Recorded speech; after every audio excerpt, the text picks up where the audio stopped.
The uprising has begun. But who will lead the revolution? I'm joined here by a very familiar face at the Eurogamer Expo. It's Peter Molyneux. Thanks for joining me once again. Not at all. Pleasure to be here, of course, as always. Yeah. You've just come off stage. You've just been presenting a history of the Fable series and just shown how far the series has come since the original Fable, and actually since it was a germ of an idea back in, what, 1996, was it?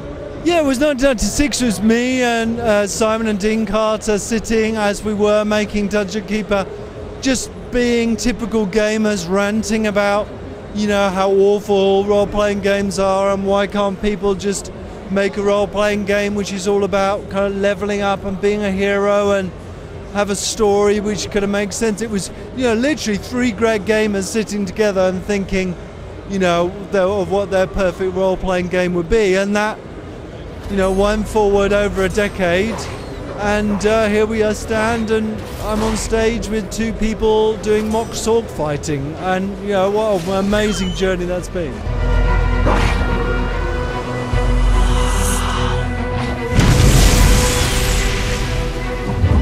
So when the series started, when you came up with the idea in '96, did you originally think it was going to have a trilogy arc? Are you planning it to be a trilogy arc? Obviously, there's a lot of mystery around Teresa and characters like that.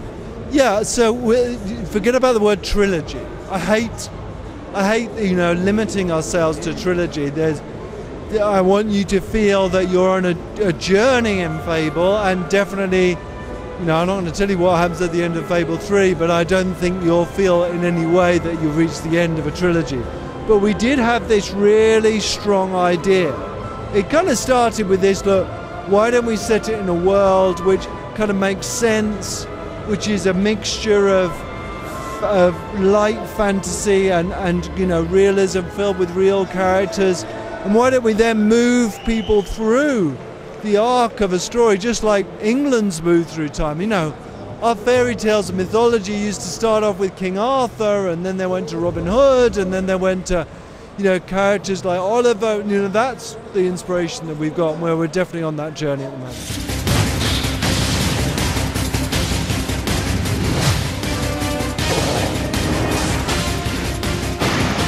So, one thing you've revealed today, obviously I think the game must be close to manufacture now. It's out in less than a month's time now. You must be quite excited. Oh, it's fantastically exciting. You know, we have, you know, it is being pressed and manufactured as we speak, which is fantastic. We are, you know, there's still work to do.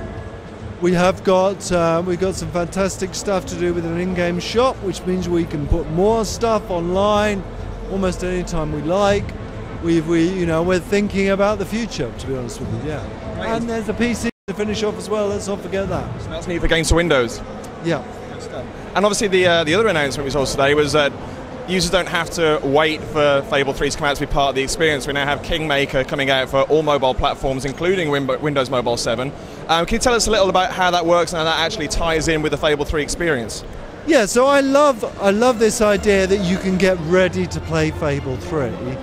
And we had the pub games in Fable 2, they were pretty cool, but is there something different we can do with that?